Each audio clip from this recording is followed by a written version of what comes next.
Hello बच्चों। तो अब तक हमने पढ़ा था तुम्हारे कोर्स के कवि पद्माकर को, और पद्माकर के पद तुम्हारे कोर्स में पूरे हो गए थे। तो आज हम नया कवि शुरू करेंगे, सेनापति। सेनापति है वो, उनको श्लेष का कवि भी माना जाता है। अलंकारों में श्लेष अलंकार इनको अत्यंत प्रिय था, और साथ साथ ही श्लेष के कारण, कहीं कहीं अतिश्लेष के कारण इनकी कविता बोझिल भी हो गई है, दुरूह भी हो गई है। फिर भी सेनापति है वो रीतिकाल के श्रेष्ठ कवियों में माने जाते हैं। तो अब हम इनका छोटा सा एक संक्षिप्त सा परिचय पढ़ते हैं पहले, कि इनके किस तरह से है, कहाँ पैदा हुए थे, कि इनके ग्रंथ कौन से हैं, और किस कवि के, किसी राजा के आश्रय में ये कवि होकर के रहे थे, और ये रीतिबद्ध कवियों में माने जाते हैं। तो सेनापति रीतिकाल के एक प्रमुख कवि थे, किंतु इनके जीवन के विषय में बहुत कम जानकारी प्राप्त है। इनकी कृति कवित रत्नाकर का रचना काल संवत 1706 यानी सन माने तो 1649 ईस्वी माना जाता है। यह सेनापति की एक प्रौढ़ कृति है, यानी इसमें इनके बहुत से अनुभव, बहुत सी बातें जो एक अनुभवी कवि की होनी चाहिए वो इसमें मिलती है। तथा इसके छंदों से प्रतीत होता है कि इसकी रचना के समय कवि जीवन के अंतिम चरण में थे।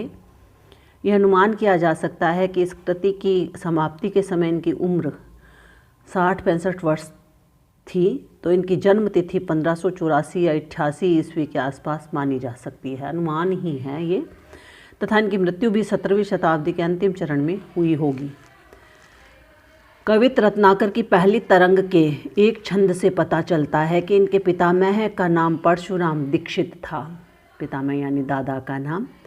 इनके पिता गंगाधर ने गंगा के तट पर बसी अनूप, जो मगरी है जिसका नाम, अनूप को पाया था। तो इन्होंने लिखा था, गंगा तीर बसती अनूप जिमी पाई है। इस पंक्ति के आधार पर कहा जाता है कि ये अनूप शहर, बुलंदशहर के निवासी थे। मिस्र बंधुओं का अनुमान है कि सेनापति का संबंध किसी मुसलमान दरबार से था, किंतु यह भी अनुमान ही है, ज़रूरी नहीं है, कहीं कोई ऑथेंटिक नहीं है, कहीं कोई सत्य नहीं है, खाली अनुमान लगाया जाता है, शायद कहा जाता है। तो कवित रत्नाकर के मंगलाचरण संबंधी छंदों से लगता है कि सेनापति राम भक्त थे। राम का वर्णन उन्होंने कई स्थानों पर किया है। यद्यपि सेनापति ने कृष्ण और शिव के लिए भी छंद लिखे हैं। शिव सिंह सरोज के अनुसार सेनापति ने क्षेत्र संन्यास ले लिया था और उसके बाद वे वृंदावन में रहे थे। कवित रत्नाकर की 5वीं तरंग के छंद के आधार पर यह अनुमान किया गया है। कहते हैं, सेनापति आत्मसम्मानी तथा आदर्श व्यक्तित्व के धनी थे। वे इतने आत्मसम्मानी थे कि संकट पड़ने पर भी दुर्जन से सहायता मांगना उन्हें स्वीकार्य नहीं था। वे शांत स्वभाव तथा निर्विकार भाव वाले व्यक्ति थे। यह सब कवित रत्नाकर के छंदों से ही पता चलता है। सेनापति का रचना काल भक्तिकाल और रीतिकाल के संधि स्थल में पड़ता है, यानी भक्तिकाल और रीतिकाल के बीच का समय संधि काल कहलाता है। उसमें इनका जन्म हुआ या इनका काल माना जाता है। इनके काव्य में इसीलिए भक्ति और रीति दोनों की झलक मिलती है। वर्ण विषय से स्पष्ट है कि उनकी आधी रचना भक्ति तो आधी रीति की ओर उन्मुख है, पर उनकी अलंकार प्रियता सर्वत्र व्याप्त है। इस दृष्टि से वे रीतिकालीन प्रवृत्तियों के निकट अधिक जान पड़ते हैं।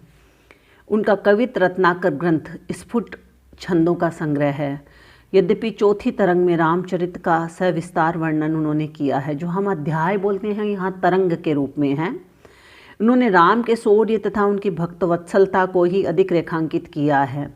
राम के प्रति अनन्य भक्ति भाव होते हुए भी उन्होंने रावण की महत्ता को घटाया नहीं है। इस प्रसंग में वे वीर रस के साथ श्रृंगार तथा शांत रस का परिपाक उन्होंने किया है। श्रृंगार वर्णन में लौकिक रीति भाव का मनोरम वर्णन हुआ है। उनके संयोग तथा वियोग वर्णनों में सरस प्रवाह और प्रसादकता है। श्लेष तथा अनुप्रास अलंकारों पर सेनापति का विशेष आग्रह है। वे श्लेष के अतिशय प्रयोग के लिए प्रसिद्ध हैं। उनकी ऋतु वर्णन संबंधी रचनाएं उनके कवित्व के उत्कर्ष का प्रमाण देती हैं। यह वर्णन सेनापति के प्रकृति के विभिन्न व्यापारों के सूक्ष्म निरीक्षण पर आधारित है। सेनापति के काव्य की भाषा प्रचलित साहित्यिक तथा मौखिक रूप से बोली जाने वाली ब्रज भाषा है। इनकी भाषा ब्रज भाषा मानी जाती है। उनके श्लिष्ट छंदों के चमत्कार का श्रेय उनके भाषा ज्ञान को है। यत्र तत्र उन्होंने संस्कृत निष्ठ भाषा का प्रयोग भी किया है। श्लेष के अतिशय मोह के कारण सेनापति का काव्य बोझिल और दुरूह भी हुआ है, इसीलिए कविता की गतिशीलता भी बाधित होती है। तथापि सेनापति रीतिकाल के एक महत्वपूर्ण कवि माने जाते हैं। तो ये तो था आपका सेनापति का संक्षिप्त सा परिचय बच्चों। और अब हम पढ़ेंगे सेनापति के पद जो हैं तुम्हारे कोर्स में। तो हम पहले ही पद से चलते हैं। इन्होंने इसमें अपने परिवार का वर्णन किया है कि कहाँ पैदा हुए थे, कहाँ किस तरह से इनके दादा का क्या नाम था और इनके पिता है वो कहाँ थे। तो पहले ही पद में चलते हैं हम। श्लेष वर्णन। अब इन श्लेष में क्या होता है?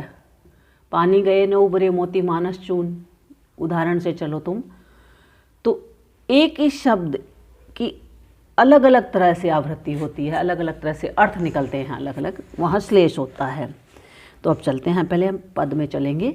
तो दीक्षित परशुराम दादो है विदित नाम, जिन कीने यज्ञ जाकी जग में बढ़ाई है। गंगाधर पिता गंगाधर की समान, जाको गंगा तीर बसती अनूप जिन पाई है। महाजानी मणि विद्या दानहु को चिंतामणि, हीरा मणि दीक्षित ते पाई पंडिताई है। सेनापति सोई सीतापति के प्रसाद, जाकी सब कवि कांद सुन्नत कविताई है। पहले शब्दार्थ देख लो बच्चों। विदित मतलब प्रसिद्ध, गंगाधर शिवजी, बसती निवास। एक गंगाधर होगा, वो होगा सेनापति के पिता।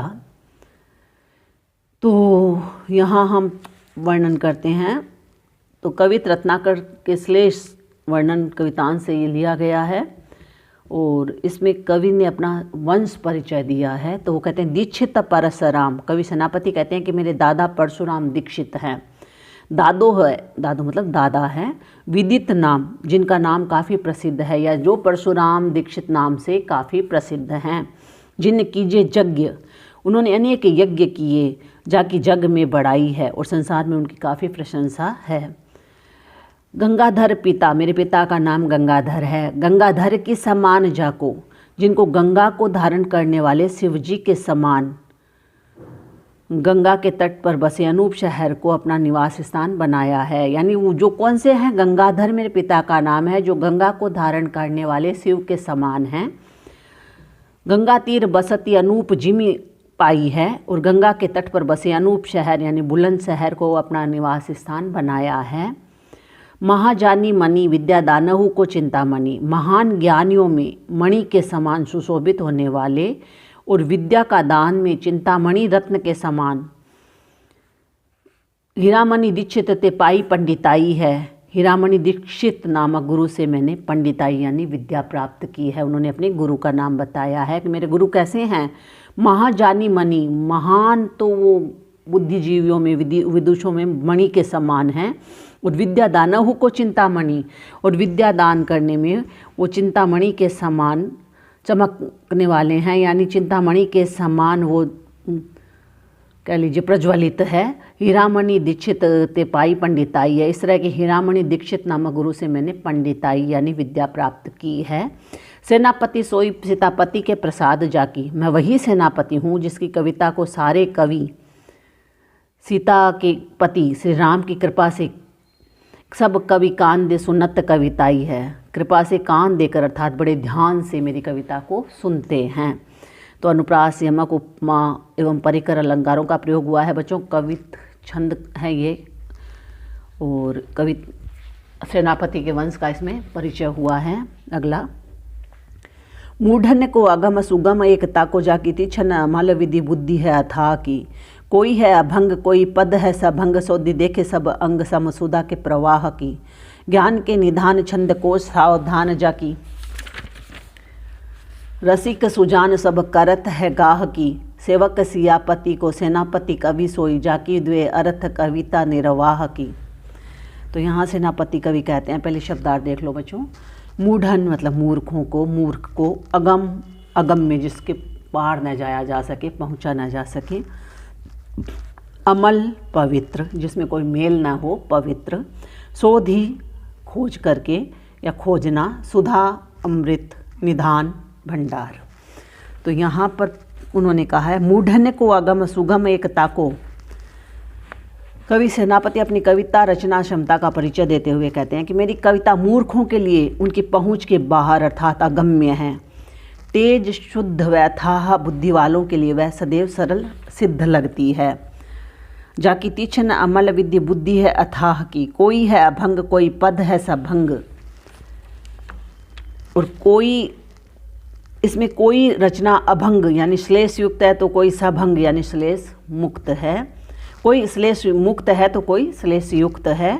इसके समस्त अंगों को देखने से ये अमृत के प्रवाह के समान मधुर प्रतीत होती है।